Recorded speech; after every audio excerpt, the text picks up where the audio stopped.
అందరికీ నమస్కారం. నక్షత్ర విచారణ ఛానల్ కి స్వాగతం. కుంభరాశి వారికి జరిగే శుభాలు అశుభాలేంటో తెలుసుకుందాం. ఈ వీడియోని తప్పకుండా చివరి వరకు చూడండి. ఈ వీడియోని ఇంకా లైక్ చేయకపోతే వెంటనే లైక్ చేయండి. ప్రతిరోజు మీ రాశి ఫలాలు అందరికంటే ముందుగా తెలుసుకోవాలంటే క్రింద కనిపిస్తున్న రెడ్ కలర్ సబ్స్క్రైబ్ బటన్ ని క్లిక్ చేసి ప్రక్కనే ఉన్న బెల్ బటన్ ని యాక్టివ్ చేయండి. అలాగే ఈ వీడియోని తప్పకుండా మీ మిత్రులందరితో షేర్ చేయండి. ఈరోజు మీకోసం పెద్ద శుభవార్తలు అయితే ఎదురు చూస్తున్నాయి. మీరు పడ్డ కష్టానికి ప్రతిఫలం ఈరోజు శుభవార్త అందుకోబోతున్నారు. మరియు మీ అభివృద్ధిని చూసి చాలా మంది ఈర్ష్యపడుతున్నారు. జాగ్రత్తగా ఉండండి. ఈరోజు మీకు ఈర్ష్యతో కూడినటువంటి నరదృష్టి తగలకుండా ఉండటానికి పరిహారం చేయాల్సి ఉంటుంది.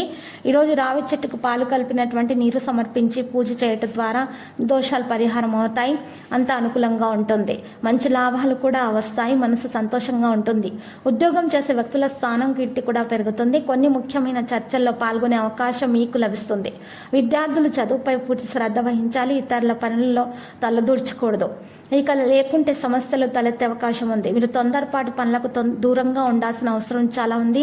స్నేహితుల నుండి కొన్ని శుభవార్తలు అయితే వింటారు. ఉద్యోగులకు ఈరోజు కార్యాలయంలో మంచి ఫలితాలు అనేవి వస్తాయి. ఈరోజు పరిహారంలో సూర్యనారాయణునికి అర్ఘ్యం సమర్పించాల్సి ఉంటుంది. ఈరోజు చాలా విషయాల్లో అదృష్టం కలిసి వస్తుంది. మీరు కొన్ని మతపరమైన కార్యక్రమాల్లో కూడా చురుగ్గా పాల్గొంటారు. దీనివల్ల మీ కీర్తి ప్రతి చోట వ్యాపిస్తుంది. మీరు ఒకటి కంటే ఎక్కువ మూలాల నుండి డబ్బు పొందినట్లయితే మీ మనసు సంతోషంగా ఉంటుంది.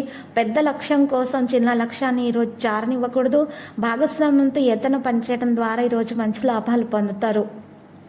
ఈ కారణంగా మీ పాత తప్పులను తిరిగి చెల్లించడంలో విజయం కూడా సాధిస్తారు. ఈరోజు పరిహారంలో శ్రీ మహావిష్ణు ఆలయంలో పసుపు మరియు బెల్లము సమర్పించాల్సి ఉంటుంది. ఇలా చేయడం ద్వారా మంచి ఆరోగ్యపరంగా ఉన్నటువంటి ఇబ్బందులు అనేవి తొలగించబడతాయి. మీరు ఈరోజు మరి అజాగ్రత్తగా ఉండకూడదు. ఈ విషయంలో ఆహారపు అలవాట్లపై పూర్తి శ్రద్ధ వహించాలి. కార్యాలయాలు ఎటువంటి ప్రమాదకర పని చేయకూడదు. లేకుంటే మీరు తర్వాత సమస్యలను ఎదుర్కోవాల్సి వస్తుంది. మీరు ఇచ్చినటువంటి సూచనలను ఈరోజు మీరు స్వాగతించవచ్చు. ఆకస్మిక ప్రయోజనాల కారణంగా మీకు మనసు సంతోషంగా ఉంటుంది. కుటుంబం నుండి మద్దతు పొందే అవకాశాలు ఉన్నాయి. పరిహారంలో పేదలకు బట్టలు అన్నదానం చేయాల్సి ఉంటుంది. ఈరోజు మీకు కాస్త మంచిగానే ఉంటుంది. ఆహారపు అలవాట్ల మీద శ్రద్ధ పెట్టాల్సి ఉంటుంది. ఇక మీకు నిద్రలేమి సమస్య నుండి ఈరోజు పరిహారం కూడా మీకు లభిస్తుంది. నిద్రలేమి సమస్య నుండి ఈరోజు తొలగించుకోవడానికి మీరు ఈరోజు హనుమాన్ చాలీసా 11 సార్లు పఠించిన తర్వాత మీరు పడుకున్నట్లయితే మీకు నిద్రలేమి సమస్య అనేది తొలగించబడుతుంది. లక్కీ సంఖ్య 14. లక్కీ కలర్ అయితే మరి టీల్. ప్రతిరోజు ఈ విధంగా రాశి ఫలాలు తెలుసుకోవడానికి వీడియోని తప్పకుండా లైక్ చేయండి. క్రింద కనిపిస్తున్న రెడ్ కలర్ సబ్స్క్రైబ్ బటన్ ని తప్పకుండా క్లిక్ చేయండి. లైక్ మరియు సబ్స్క్రైబ్ చేసిన వారికి ఈ రోజు ఏదో ఒక శుభవార్త వినాలని నేను దేవుణ్ణి ప్రార్థిస్తున్నాను. Thank you for watching this video.